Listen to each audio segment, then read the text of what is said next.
Esto es Métricas y Mentes, donde los negocios se analizan con datos y las decisiones se entienden desde la mente que las tomó. A ver, imagínate este escenario por un segundo. Renuncias a un trabajo súper seguro y prestigioso en las grandes ligas de la tecnología. Ajá, el trabajo soñado. Exacto. Y tienes a tu esposa embarazada, una hija de apenas 1 año y medio y además una factura mensual de $2,000 solo para cubrir el seguro médico. ¡Qué estrés! Es la receta perfecta para la bancarrota personal. 100%. ¿Y a dónde te vas a trabajar? Pues al closet trasero de una cafetería en San Francisco, cobrando $300 al mes, justo al lado de las vías del tren. ¡Wow! Y cada vez que tienes una llamada con inversionistas, tienes que cerrar las ventanas y asarte de calor para que el ruido ensordecedor de los vagones no delate que estás operando desde un cuarto de escobas. Una locura. ¿Todo esto para qué? Pues para intentar construir un pequeño cuadrito de plástico color naranja. O sea, son un desastre absoluto, ¿verdad? Totalmente. Pero, digamos, ese pequeño cuadrito de plástico naranja hoy tiene una valuación de $2,000 millones. ¿2,000 millones? Sí, un unicornio en toda regla. Levantó más de 400 millones en capital de gigantes tipo SoftBank y Goldman Sachs, y actualmente procesa el 70% de las transacciones de las pequeñas y medianas empresas en México. Es brutal la cifra. Sí, se han convertido en el segundo procesador de pagos más grande de todo el país. Y la pregunta que surge es, ¿cómo es posible que una sola persona esté generando estos números con una idea aparentemente tan simple? Y justo por eso estamos aquí hoy. Bienvenidos a una nueva inmersión profunda para nuestra comunidad, para quienes siempre buscan entender los engranajes reales detrás de los grandes negocios. Exacto. Hoy vamos a diseccionar a Clip, este unicornio mexicano que transformó una industria arcaica. Y, a ver, no vamos a quedarnos en la superficie ni a leer comunicados de prensa. Cero relaciones públicas hoy. Para nada. Basándonos en artículos financieros exhaustivos y entrevistas muy íntimas con su fundador, Adolfo Babatz, vamos a entender la mecánica exacta de cómo se construye un imperio de este calibre. Desde la psicología del diseño hasta los parches operativos que lo salvaron de la quiebra. Así es. Hay que ir más allá de los números de evaluación que acaparan los titulares. Porque, bueno, esos números ocultan el terror operativo del día a día. Claro. Para entender cómo Clip logró esa penetración masiva, primero tenemos que entender el vacío monumental, el gap inmenso que existía en el mercado financiero mexicano. El sistema estaba, y en muchos sentidos sigue estando, diseñado exclusivamente para proteger monopolios. Totalmente de acuerdo. De hecho, las fuentes mencionan un experimento fascinante que hizo Babatz antes de lanzarse. Él fue a una sucursal bancaria en Polanco. Una de las zonas más ricas del país. Exacto. Un centro corporativo súper desarrollado. Fue simplemente a pedir una terminal de cobro para un negocio, para vivir la experiencia del usuario promedio. ¿Y qué descubrió? Un infierno burocrático, supongo. Peor, que el proceso tomaba unos 6 meses de burocracia, montañas de papeleo, auditorías físicas a tu local para que al final te entregaran un aparato gigantesco, obsoleto y con un software terrible. ¡Wow! O sea, 6 meses para que el banco literalmente te diera el privilegio de poder cobrarle a tus clientes. Es un modelo de negocio que asfixiaba cualquier intento de emprendimiento a pequeña escala. 100%. Pero esa fue la chispa. Ahora, la historia de la idea es aún más compleja. Año 2008. Babatz estaba trabajando en PayPal, encargado de abrir el mercado en México. Venía la Big Tech. Sí, aunque él mismo admite que fue un estudiante promedio. Pero bueno, usando su tiempo libre, construye un prototipo de cobro móvil. Se va a Cancún y lo prueba con los comerciantes locales. ¿Y cómo le fue? El éxito fue rotundo. Los vendedores estaban fascinados de poder cobrar con tarjeta usando un dispositivo pequeño. Pero, y aquí viene el golpe de realidad corporativa, Babatz no supo cómo venderle la idea internamente a sus jefes en la sede principal. No te creo. Sí, PayPal no vio el potencial y literalmente archivó el proyecto en un cajón. Un año después, Jack Dorsey lanza Square en Estados Unidos e inventa exactamente la misma categoría. A ver, déjame hacer una pausa aquí y me pongo en el papel de abogada del diablo. Adelante. Espera un momento. Me estás diciendo que tuvo la idea de Square antes que Square, vio que funcionaba en la vida real y la dejó morir en un cajón porque no supo hacer una presentación en PowerPoint para sus jefes? Básicamente. Es que, como inversionista, eso me daría pánico. O sea, ¿por qué alguien apostaría dinero en un fundador que dejó pasar una oportunidad tecnológica tan masiva por falta de empuje interno? Es una objeción súper válida, y de hecho es lo que muchos pensarían. Pero la respuesta por qué consiguió financiamiento está en los datos fríos y en la evaluación real del riesgo. A ver. Existe este mito de las películas de que el fundador ideal es un universitario de 20 años que programa desde su dormitorio. Pero la estadística nos dice otra cosa. El fundador exitoso promedio tiene 39 años en el momento en que levanta su primera ronda importante. Claro, ya tienen cicatrices. Exacto. La experiencia previa de Babatz en la llamada mafia de PayPal no fue una pérdida de tiempo, fue un entrenamiento de fuerzas especiales. Estuvo lidiando durante años con temas densísimos como prevención de fraude sistémico y cumplimiento regulatorio. O sea, entendía las reglas del juego antes de intentar romperlas. Así es. Ese conocimiento técnico, saber cómo piensan los estafadores y cómo operan las redes de tarjetas, fue el verdadero activo. Cuando se sentó a pedir inversión, no vendió una idea genial, vendió la certeza de que él sabía cómo navegar el campo minado, que es el sector financiero latinoamericano. Eso minimiza el riesgo muchísimo. Totalmente. Esa experiencia fue la garantía que le consiguió su primer cheque de $50,000. El riesgo no era la idea, el riesgo era la ejecución. Y hablando de ejecución, tener el cheque de inversión es una cosa, pero construir el producto. Babatz se enfrentó a un problema que las startups de software actuales rara vez tienen. Tuvieron que construir hardware físico. Sí, el MVP no era solo código. Exacto. Tenían que construir un dispositivo tangible desde el día 1. Y no cualquier dispositivo. Uno al que la gente le fuera a confiar su tarjeta de crédito en un país con altos índices de clonación. Un reto enorme de confianza. Contrataron a una firma de diseño en San Francisco y aquí tomaron una decisión que me parece una clase magistral de psicología aplicada. El color naranja. Claro, para diferenciarse. Exacto. A nivel de diseño, evitaron a toda costa hacer lo que hacían todos los demás. En ese entonces, si un mesero te pasaba una cajita genérica negra o blanca que se conectaba a un celular, el cerebro del cliente inmediatamente gritaba que le iban a clonar la tarjeta. Obvio, parecían skimmers los aparatos de los delincuentes. Tal cual. Resolvieron la fricción psicológica antes de resolver el código. Al optar por un diseño asimétrico y un color naranja vibrante y amable, generaron un aura de legitimidad casi instantánea. Nadie asocia un naranja brillante con el mercado negro. Exacto. Fue una forma de adueñarse visualmente de la confianza. Pero detrás de ese plástico amigable, la maquinaria técnica era, digamos, brutal. Sí, a nivel del tech stack y la arquitectura, el equipo construyó un motor de detección de fraude altamente escalable, integrando lenguajes robustos en el backend como Python y frameworks modernos para los dashboards como Next.js, apoyados en APIs de inteligencia artificial para detectar patrones anómalos. Lo de dejar entrar a los buenos y dejar fuera a los malos. Esa misma filosofía de PayPal, todo automatizado. Sin embargo, la realidad operativa los obligó a hacer cosas tipo código espagueti que hoy escandalizarían a cualquiera. Entremos a la polémica, a ver.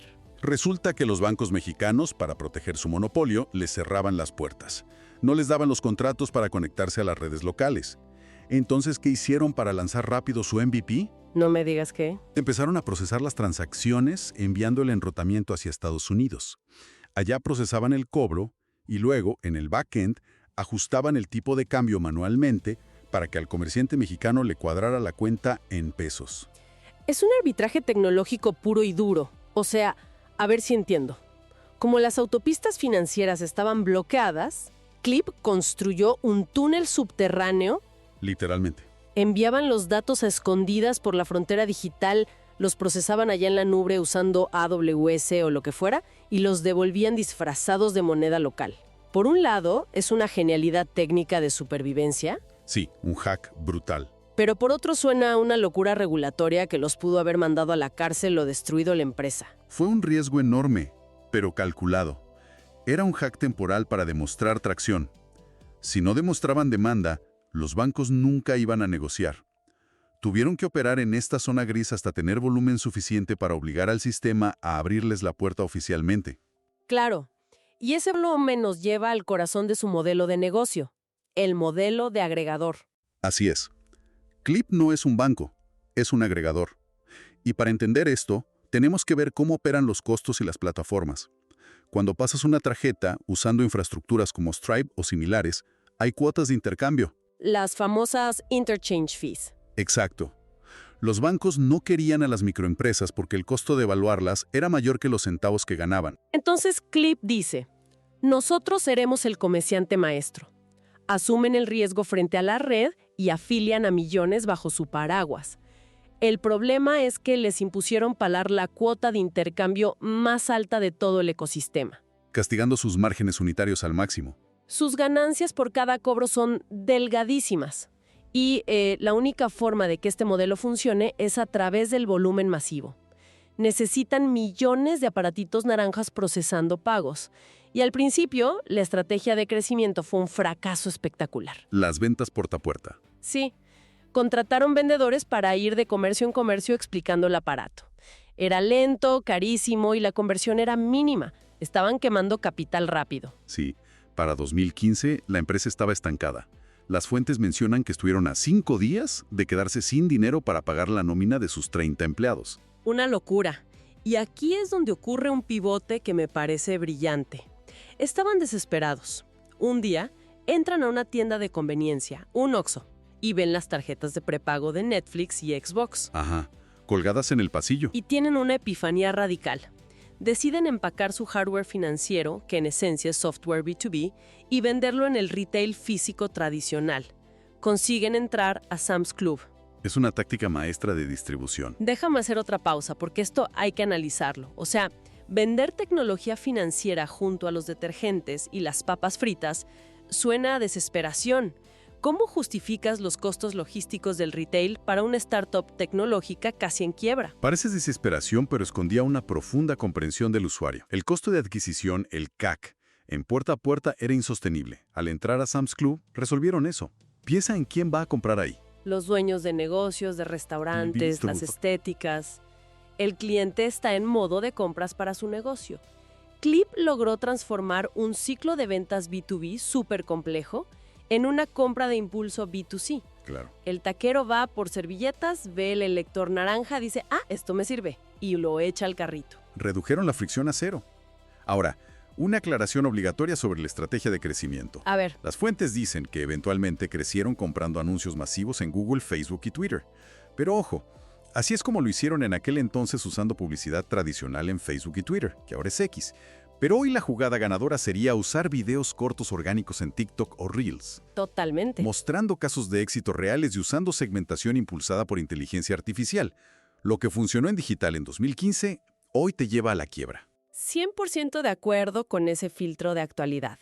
Pero bueno, ese crecimiento explosivo trajo sus propios demonios operativos. Cuando cerraron el trato con Sam's Club, no tenían una fábrica gigante en China lista. ¿No? Tenían que entregar los paquetes físicos. Y las fuentes revelan que los fundadores tenían que ir los sábados a su pequeña oficina, un departamento adaptado en la calle Manzanas, para armar líneas de producción manuales. El famoso sweat equity o costo de sudor. Empacando los plásticos y cables a mano para cumplir con los pedidos del supermercado. Es una dosis de realidad brutal. Innovar a veces significa sentarte en el piso a empacar cajas. Y para manejar ese caos usaban plataformas súper simples, Evernote para vaciar la mente y Todoist para ejecutar. Y tal vez sistemas modernos tipo Behave hoy en día para su comunicación, pero entonces era pura trinchera. Sí, y ese nivel de estrés nos lleva a la crisis humana. Porque en 2014 la empresa casi colapsa internamente por pura avaricia corporativa. Fue una crisis de desenfoque total. Empezaron a tener tracción y quisieron abarcar todo. Cobros online, grandes empresas, incluso aerolíneas. El equipo no daba abasto, la calidad se desplomó y la rotación de personal, el churn, se disparó a niveles tóxicos. La fatiga y el miedo al fracaso eran reales. ¿Cómo frenas eso? Tuvieron que dar un paso atrás y cambiar su filosofía. Implementaron procesos tipo Google, votos unánimes en entrevistas para proteger la cultura, y el modelo de los DRI, Directly Responsible Individuals. Individuos directamente responsables. Cada métrica rota tenía un solo nombre al lado. Esa claridad lo salvó. Y esto revela mucho de la motivación real del fundador. Babbage usa la metáfora del espejo. Dice que una startup te quita la ropa hasta que te ves desnudo frente al espejo, descubres que no eres Brad Pitt y ves todos tus defectos, miedos y tu panza. Qué dura analogía, pero qué real. Su motivación no era dejar el 9 a 5 para irse a la playa. Su motor era emparejar la cancha, darle al vendedor de la esquina las mismas herramientas que tiene Walmart en un país de monopolios. Y confiar por defecto en la gente, que en corporativos tradicionales suena ingenuo, pero en una startup empodera. Entonces, si destilamos todo esto, ¿cuál es el playbook accionable que quienes nos escuchan pueden aplicar mañana mismo? Yo veo 3 reglas claras. A ver. Primera, foco extremo. El que mucho abarca, poco aprieta. Salieron del hoyo cuando hicieron solo tarjeta presente para pymes. Segunda, innovación en distribución. A veces, tu mejor canal no es una campaña digital compleja, sino una tienda de mayoreo. Transforma la fricción de venta. Y tercera, diseño que genera confianza. Resolver la fricción psicológica del usuario con el hardware naranja versus el skimmer negro. La confianza visual lo es todo. Si conectamos esto con el panorama general, la gran lección es que la ejecución meticulosa y persistente siempre vence a la idea genial. Definitivamente. Y bueno, para cerrar esta inmersión, quiero lanzar una pregunta provocativa a la audiencia. Adelante. Clip construyó un imperio de $2,000 millones distribuyendo millones de aparatitos de plástico naranja.